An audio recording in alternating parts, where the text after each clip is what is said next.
the Internet's premier talk radio station, VoiceAmerica.com. And welcome. My name is Sandra Rogers. I am the Network Director with Voice America and World Talk Radio Networks. We are live at the Spotlight Summit, hosted by Allison Larson, at the Irvine Marriott in Orange County, California. There's a lot to remember. So I have the pleasure of being joined by Ryan Geary, who is one of the, I think you're one of the speakers here at this event. So can you tell us a little bit more about yourself? Yeah, I've been a full-time entrepreneur since 2010. Okay. Before then, I was with a company called Infusionsoft, which does marketing automation software. I managed a channel of about a couple hundred external certified business coaches who helped implement marketing automation campaigns for small business owners. Before then, I spent about a decade in experiential education and online education with the University of Phoenix, online, helping them get started back in 2001. Okay. Was when I came on with them. Okay. So a lot to do there. A lot to do there. So you're doing something that's you're most passionate about today. And what is that for you?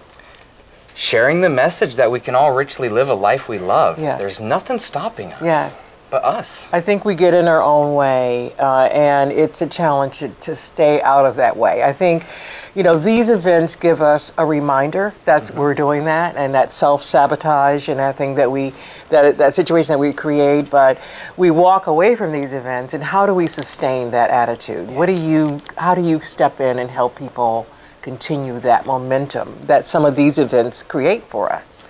Yeah, there's some standard techniques that people use, such as like anchoring feelings into the body, into certain power poses. Those are all very commonplace, and those are all very valuable things. If you're not doing some of the basics, like taking a place of how you feel. So when you feel a certain way and you notice that you're feeling good, take a moment to stand in a certain pose or to put yourself into a physical state, because we have all of our emotions have physical states or postures associated with them, right? There's this old Charlie Brown comic that says, someone walks up to Charlie Brown, he has his head down, and they said, what's wrong, Charlie Brown? Pick your head up. He says, no, that's the worst thing you can do when you're depressed, because if you pick your chin up and you hold your head up high, you won't be depressed much longer. So that's the worst thing you can do when you're sad, right?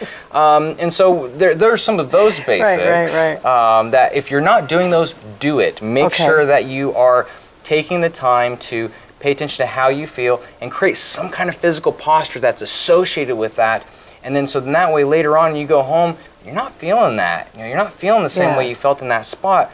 Take on that physical posture, because if you take on the physical posture of being down and in the dumps, it's not long before you start feeling down and in the dumps. Same way is true. So we have all these anchors have been created our whole lives. Now's the time to start creating more anchors. So that's one thing that anyone and everyone can do.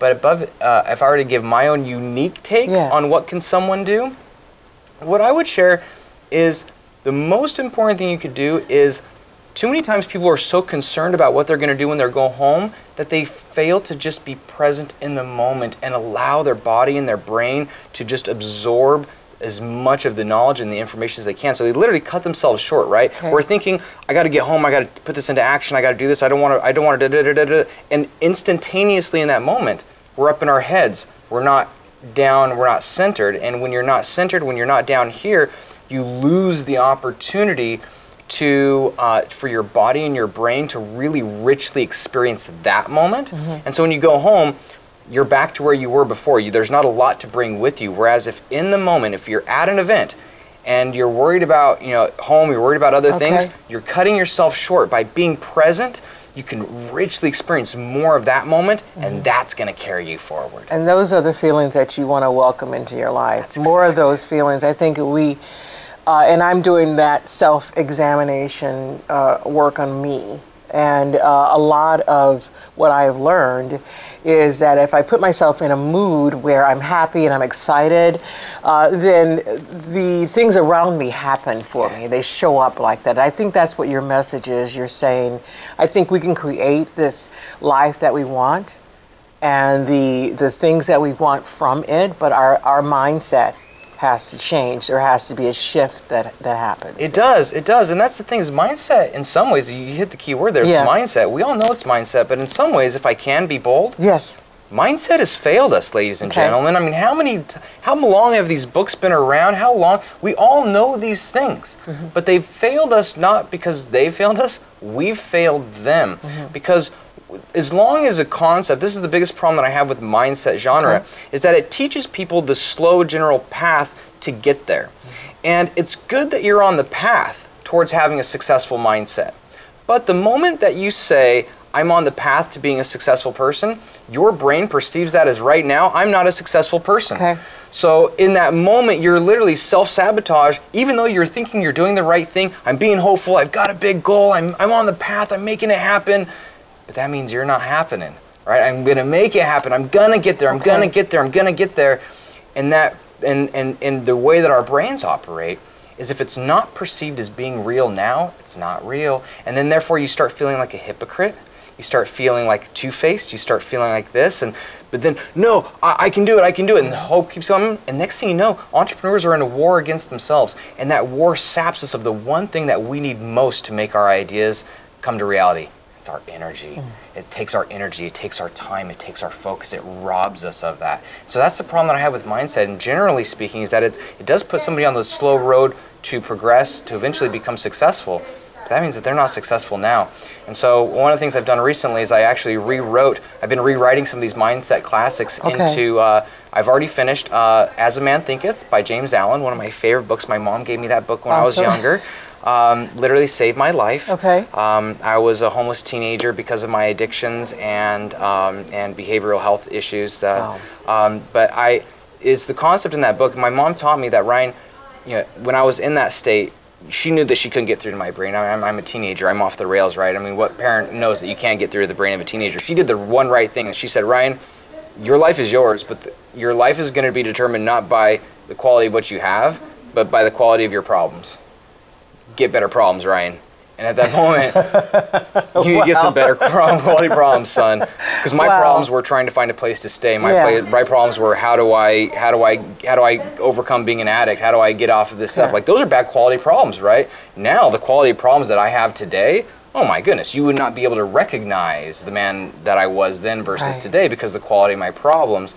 And so in that way, so I've been rewriting these books. So that way, I realized that I've dedicated my life to creating higher quality problems. And this is a great problem, that we all know mindset matters. We all know it's foundational. We're all on that long path, but it takes so bloody long. And so that's really what the core of what I'm doing is, how do we accelerate the experience? How do we, because at the end of the day, it's all about gaining expertise. So how do we accelerate the gaining of experience so we can leverage this expertise in our own life? How do we take these mindset stuff? And so one of the ways that I've done that is to rewrite the book. So I rewrote As a Man Thinketh into the first person perspective and present tense perspective. So it's now as I think I am.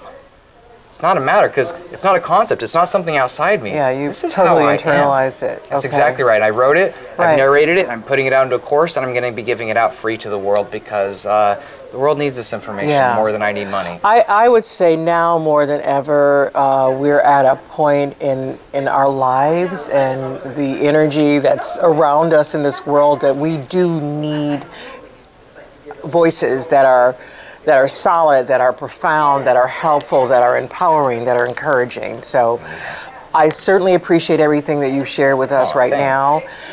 Would you be so kind to tell us how we can find you? How can people find you? Yeah, you can. The site is barely live, but you can go. So I'll be doing more updates to it, but richlylive.com is one of them. Beautiful. I just want everyone to richly live. Other than that, one of my other big, you can find out about me from hittinggoals.com, HITTING, Hitting Goals. I'm interviewing a number of experts this year on goals that they've hit and how they've done that. So that way we can start celebrating all the different ways that people hit goals. There's no one right way to hit goals, but ladies and gentlemen, it's finding your method. That's the secret. So richlylive.com is a way, hittinggoals.com. At the end of the day, if I can do a shout out, I am getting ready to do a charity auction for one of my favorite domains, collaborating.com. It's all about collaborating, ladies and gentlemen. Yeah, it is. And it's one of my favorite gifts. And I have a project that is more near and dear to my heart. So I'm getting ready to gear up to actually sell collaborating.com. So I'm not just looking for the highest bidder. I actually want to know, what's the highest and best use of this domain? Because I had my idea of what it is, Okay. but I'm willing to let that go to the world and say, what's the best and highest use of collaborating.com? And so I'm not just looking to make money off of it to fund the project. Yes, I'd like that, but I also want to make sure that it's going to the right cause, Right. the right person, the right thing, and that may be something I partner in. But right now I have a little something that I can't share at this moment that's so powerful that it'll allow me to share and serve more in the world. Well, I appreciate you stopping by. I know that, again, this has been an eye-opening experience for me. This room is filled, again, with individuals who are very encouraging and empowering with their message, very passionate about who you are and what you do, and that's what it's all about. And I appreciate you stopping by and Thank sharing. you. Thank you very so much. The Internet's premier talk radio station, VoiceAmerica.com.